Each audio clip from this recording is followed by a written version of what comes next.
episode 3. Wait, what? I'm digesting the sausage bun. Let's go from the top.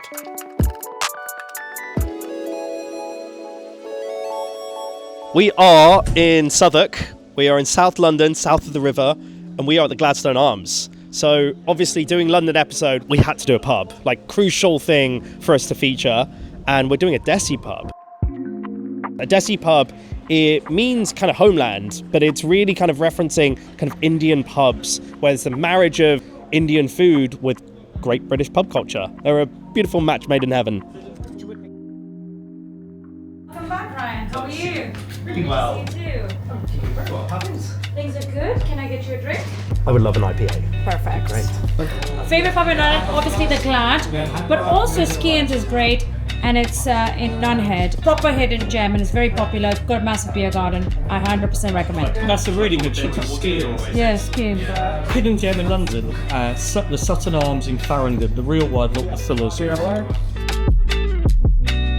We are at a Coco, and look how pretty an entrance this is. It's really lovely. This is, not just a beautiful space, it is also highly reputed. It's held a Michelin star from pretty soon after it opened. But we are here to learn about West African cuisine.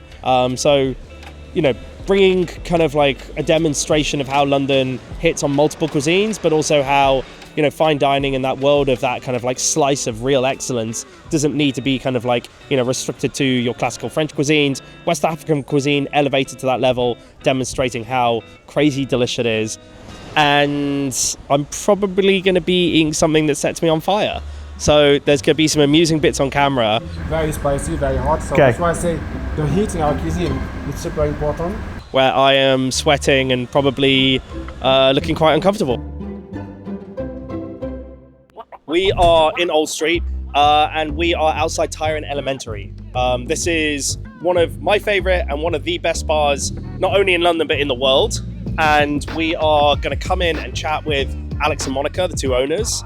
They have a very unique take on what they do in the kind of cocktail space. The front bar, Elementary, which you can see in the background, a lot of draft cocktails, a lot of things done to kind of bring more of that kind of seasonal approach, but in a very kind of casual drinking sphere. And then Taya in the back, which is much more experimental, much more kind of nuanced in terms of like what it really brings to life, and in a really crazy, beautiful room. Hidden gem in London. A hidden gem. I would say Rinkhoff Bakery. My favorite bar in London right now is Satan's Whiskers. Favorite restaurant? Brawn. Tell me, where are we? We are at Bake Street with some of the crew in the background, and we are going to have some cookies and coffee. I have no idea where we are. I genuinely don't. We are in a beautiful neighbourhood, and they are very lucky to have Bake Street as their little neighbourhood bakery that is, very much a destination that people not only within London but outside London are travelling to. So wherever we are, it is very lovely, and they have a totally iconic bakery in their backyard, which is great. There are some things that they've become very famous for. We are going to be lucky to take a sneak peek and get some of the creme brulee cookies, creme brulee cookies even, which are usually just on the weekends, and they sell out very quick. So we're going to get a little bit of a shortcut to getting some of the cookies. Oh God. That's outrageous.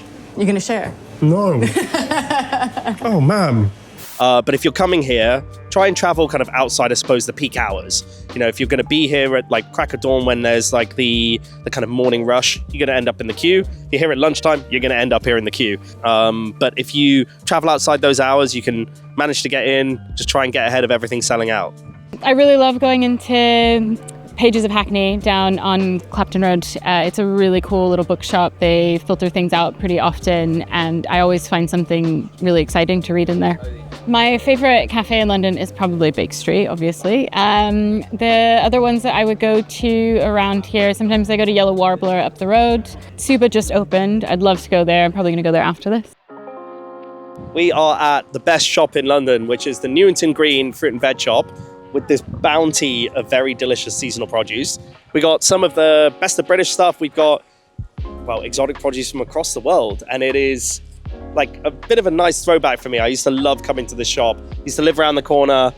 It's kind of really nice to be able to kind of be back, pick up some extra ingredients. We're going to be using these like really, really great fruits for the base of both our cocktail and our non-alcoholic secret cocktail during the show. We are at Thames Distillers, the home of Ford's Gin. So we're here to obviously, have something that summarizes London, and gin couldn't do it any better. London Dry Gin, made in the heart of London. And we're gonna learn about gin from the oldest gin making family in the world and have some cocktails. Cheers. Your good health. Thank you very much. First of the day. Well, it's only never mind.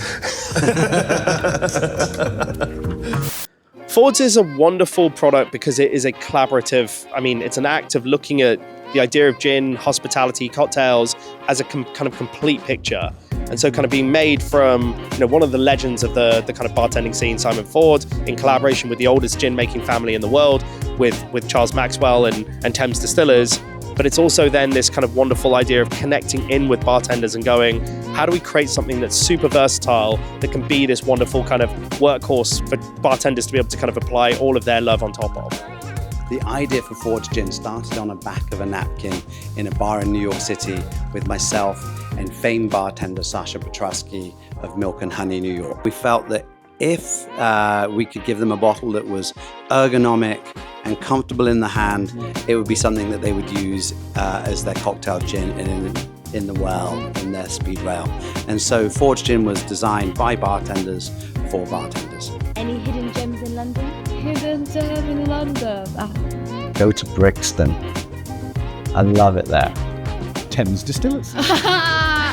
Do the Notting Hill Market. And the Camden Market, for that matter. And actually, Columbia Road Flower Market too. All that. Number one. In Borough Market.